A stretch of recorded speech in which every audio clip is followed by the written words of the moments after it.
Hi friends, అందరికి నమస్కారం. మనం ఈరోజు ఈ వీడియోలో నాటుకోళ్ళు అండ్ మేకలు కావచ్చు, గొర్రెలు, పొట్టేళ్ళు కొన్ని ఏరియాలో అయితే వీటి మధ్య తేడా చూద్దాం. ఏవి లాభదాయకం ఉంటుంది, దేంట్లో రిస్క్ ఎక్కువ ఉంటుంది, దేంట్లో రిస్క్ తక్కువ ఉంటుంది అనేది మనం ఇక్కడ బోర్డుపై రాసి నేను చూపించే ప్రయత్నం చేస్తాను. అయితే ఫ్రెండ్స్, ఇప్పుడు మనం ఒక సైడు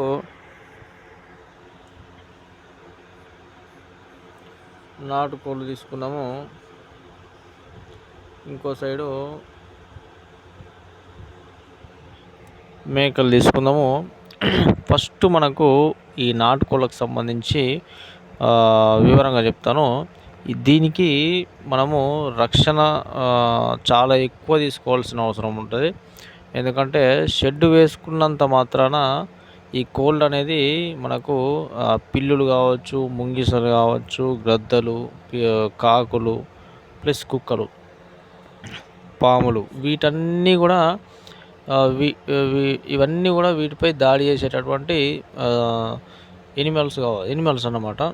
ఎందుకంటే షెడ్లో ఉన్నా కానీ పూర్తి స్థాయిలో షెడ్లో పెంచలేం కాబట్టి బయటకు వదిలి కాస్తంత పెంచుతాం, తర్వాత షెడ్లో పెంచుతాం. అయితే చాలామంది షెడ్లో పెంచే వాళ్ళు ఉంటారు. కాకపోతే అది నాటుకోడి కాబట్టి కాస్తంత బయట పెంచాల్సిన అవసరం ఖచ్చితంగా ఉంటుంది. ఒక 3-4 అవర్స్ అయితే బయట ఖచ్చితంగా ఉండాలి. ఆ టైంలో గద్దలు, కుక్కలు, పాములు, బయట నుంచి వచ్చేటటువంటి ఇతర జీవాలన్నీ కూడా వీటిపై దాడి చేసేటటువంటి అవకాశాలు చాలా ఎక్కువ ఉంటాయి. రిస్క్ అనేది దీంట్లో రిస్క్ నాటుకోళ్ళకు సంబంధించి రిస్క్ అనేది ఎక్కువ ఉంటుంది. లాభము దీనికి దానికి ఈక్వల్గా ఉన్నా కానీ రిస్క్ అనేది ఎక్కువ ఉంటుంది. ఎందుకంటే ఇది ఒక కోడి 10 పిల్లలు తీస్తే ఇది ఒక మేక కేవలం 2 పిల్లలు తీస్తుంది. సో దీనికి 10 పిల్లల నుంచి మీకు 3 పోయినా కానీ 7 పిల్లలు బతికే అవకాశం ఉంటుంది.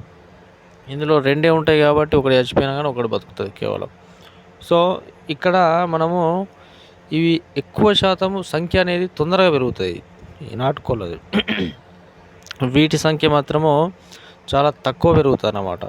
అంటే వీటిని కాపాడుకుంటే కనుక దీంట్లో ఎంత ఆదాయం వస్తుందో దీంట్లో కూడా అంతే ఆదాయం వచ్చేటటువంటి అవకాశం ఉంటుంది. కాకపోతే దీనికి రిస్క్ అనేది ఎక్కువ తీసుకోవాలి. చుట్టంతా జాలి వేసుకోవాలి. అట్లాగే గద్దల నుంచి కావచ్చు, కొన్నిసార్లు జాలి వేసుకున్నా కానీ ఇనుప జాలి లేకపోతే మామూలుగా ఇప్పుడు చేపల వాళ్ళకు వాడేటటువంటి జాలీలు అట్లాంటివి సంబంధించినవి వేసుకుంటే కుక్కలు కొంతవరకు అయితే దాంట్లో నుంచి తెంపుకొని వచ్చేటటువంటి అవకాశం ఉంటుంది.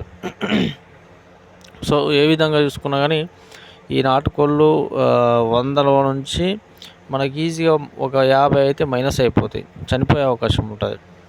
ఇందులో ఈ మేకల్లో ఎట్లా అంటే ఇప్పుడు అటవీ ప్రాంతంలో కనుక మీ విలేజ్ లేకపోతే తోడేళ్ళు నుంచి కొంచెం తోడేళ్ళు కావచ్చు, ఇతర నక్కలు కావచ్చు, వాటి యొక్క రిస్క్ అనేది చాలా తక్కువ ఉంటుంది. ఈ ఊళ్ళో కనుక ఈ మేకలకు సంబంధించిన షెడ్ వేసుకుంటే కనుక కేవలం ఈ కుక్కలతోనే రిస్క్ అనేది ఎక్కువ ఉంటుంది. సారీ, ఈరోజు చాలా గొంతులో చాలా ఇబ్బందిగా ఉంది.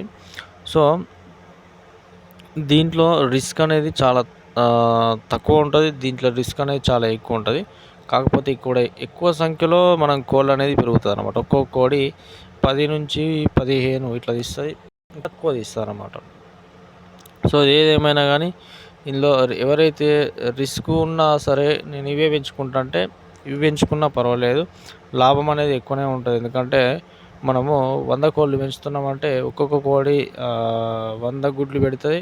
100 నుంచి 100 పిల్లలు తీయకపోయినా కానీ మన 10 పిల్లలు తీయకపోయినా కానీ 8 తీసినా కానీ మీకు 100 కోళ్ళ నుంచి 800 పిల్లలు అయ్యేటటువంటి అవకాశం ఉంటుంది. 800 నుంచి ఒక 300 పక్కకు పోయినా కానీ చనిపోయినా కానీ 500 కోళ్ళు ఉంటాయి అన్నమాట.